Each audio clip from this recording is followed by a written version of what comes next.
अगर आपने अभी तक मेरा चैनल सब्सक्राइब नहीं किया तो वीडियो के नीचे रेड कलर में सब्सक्राइब लिखा हुआ है, इस पर क्लिक करके मेरे चैनल को सब्सक्राइब करें और उसके बाद उसी के साथ बेल का आइकॉन बना हुआ है उस पर क्लिक करें ताकि मेरी हर नई आने वाली वीडियो का नोटिफिकेशन आपको मिल सके। अस्सलामु अलैकुम वरहमतुल्लाहि वबरकातुहू। आज की इस वीडियो में मैं आपको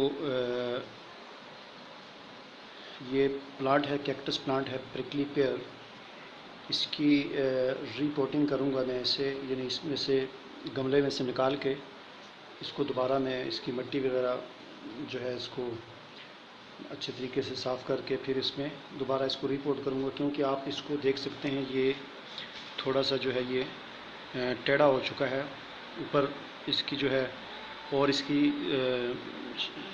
शाखें वगैरह निकली थी जिससे ये टेढ़ा होके अब इसके गिरने का ख़तरा है। और इस बात का ये इम्कान है कि हो सकता है कि ये नीचे से यानी ख़राब हो गया हो, इसकी जड़ें जो हैं वो और वाटरिंग की वजह से, पानी ज़्यादा लगने की वजह से ख़राब भी हो गया, तो इसलिए इसको रीपोर्ट करना ये नहायत ही ज़रूरी है। तो इसको चले चेक करते हैं आया ये ख़राब है या ठीक है। तो सबसे पहले मैं इसको यहाँ से निकालूँगा। इसको निकालने के लिए जो है हमें इस तरह करना पड़ेगा कि इसको निकालने का, कोई भी प्लांट हो उसको निकालने का तरीका ये होता है कि आप इस तरीके से हाथ रखें, यानी उंगलियों के दरमियान में उस प्लांट को रख के मिट्टी पे हाथ रखें और उसके बाद उसको उलट कर थोड़ा सा उसको पटखें तो फिर वो बड़ी आसानी के साथ निकल जाता है।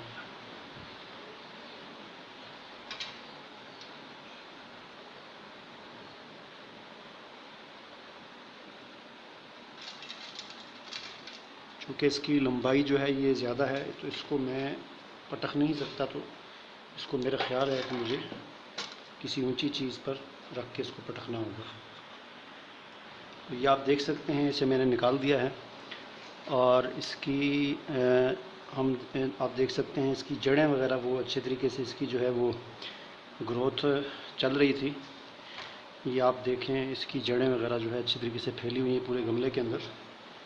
तो इसको मैं थोड़ा सा इस मिट्टी को अलग करूँगा और उसके बाद फिर इसको दोबारा रिपोर्ट करेंगे हम। इसके मुझे ख़राब होने का ख़तरा महसूस हुआ था।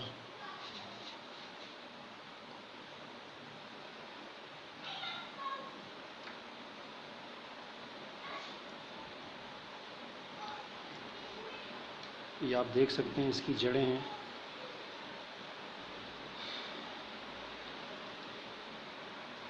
इसकी दोबारा जो अब मैं मिट्टी तैयार करूँगा तो इसमें जो है वो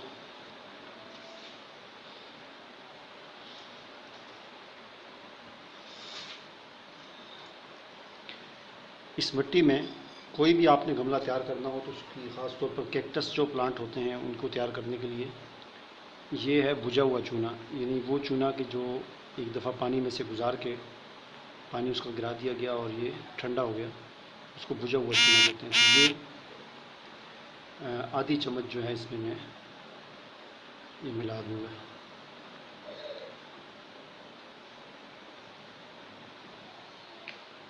उसके बाद ये डीएपी खाद है, इसके हवाले से मेरी वीडियो मौजूद है, उसे आप देख सकते हैं कि डीएपी खाद के क्या फ़ायदे होते हैं।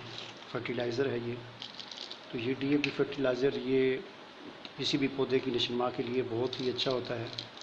हर 10-15 दिन के बाद ये फर्टिलाइज़र जो है पौधों को देना चाहिए। इसमें नाइट्रोजन होती है 18% और 46% इसमें फास्फोरस होती है। तो फास्फोरस जो है ये पौधों की नशोनुमा के लिए बहुत ज़रूरी होती है, उनकी जड़ों के लिए ख़ास तौर पर बहुत अहम और ज़रूरी चीज़ है। पौधों की जो जड़ें हैं वो अच्छे तरीके से वो बनती हैं, उनके साथ फल लगता है, फूल लगते हैं और पौधे की ग्रोथ अच्छी होती है। तो ये मैं तकरीबन आधी चम्मच से भी थोड़ा सा कम मैं इसके अंदर ये भी मिक्स कर दूँगा।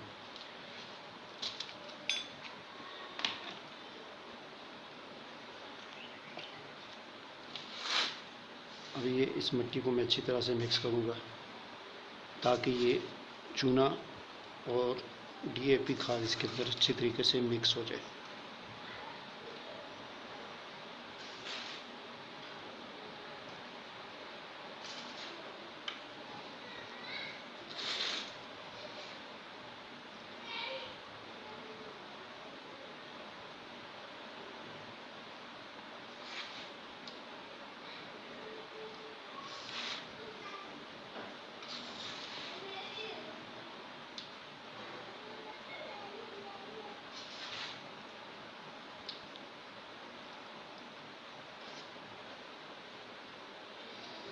उसके बाद इस गमले में देखें ये नीचे सुराख है इसमें, तो इसको कवर करने के लिए एक छोटा सा पत्थर इसके अंदर रख दें ताकि मिट्टी यहाँ से न निकले और पानी निकलता रहे।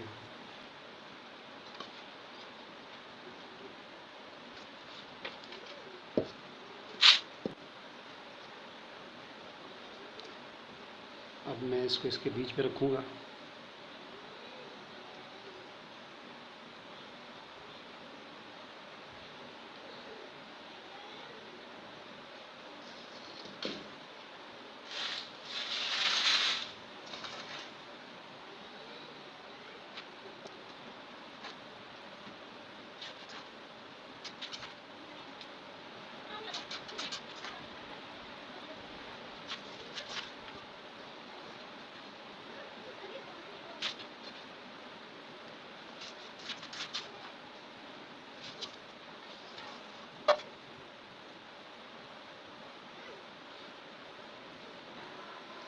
और आखिर में इसको अब पानी दे देंगे ताकि ये मिट्टी अच्छी तरीके से बैठ जाए।